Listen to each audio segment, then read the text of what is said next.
The Finance Minister, Jeremy Hunt, says he believes the plan is working, that the priority was always to tackle inflation and the cost of living. That means high interest rates, which for now means lower growth. So he says he's going to stick to his plan of trying to cut taxes for working people and businesses. And the new $100 billion high-speed rail project was due to go through the town. Both the public and private sector had been planning for this. The HS2 project purchased 60% of Bernard Kettle's farmland to build a tunnel below his fields, but he's not received compensation. They haven't given me anything.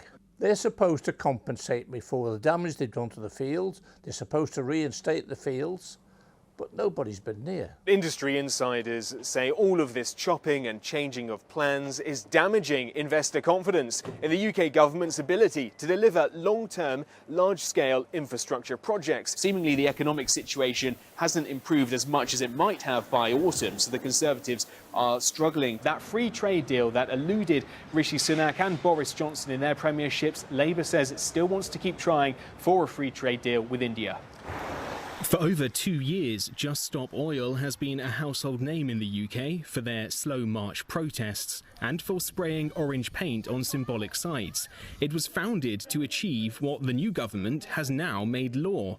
The largest union representing offshore oil workers is calling for no ban without a plan. They talk about getting us into greener industries, but they've no plan for how they're going to do that. The value of imports is decreasing year on year since the pandemic. What potential solutions have you been discussing to fix this?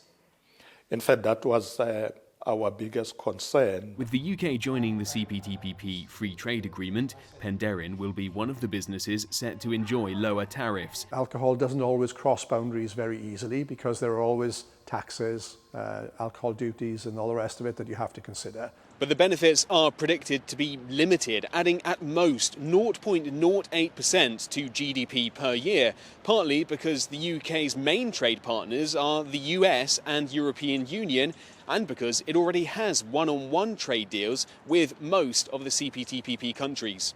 When you look at the art market, we deal in passion, and mood is a big part of that. Well, on the whole, it's been a trickier year for the top tier of the industry. It's a different picture for the mid-market. In West London, Chiswick Auction House hasn't seen much variation this year, suggesting it's more insulated from the international situation. Mid-market auction houses, which is the vast majority of auction houses in the world, will do well by selling consistently across all of the price points.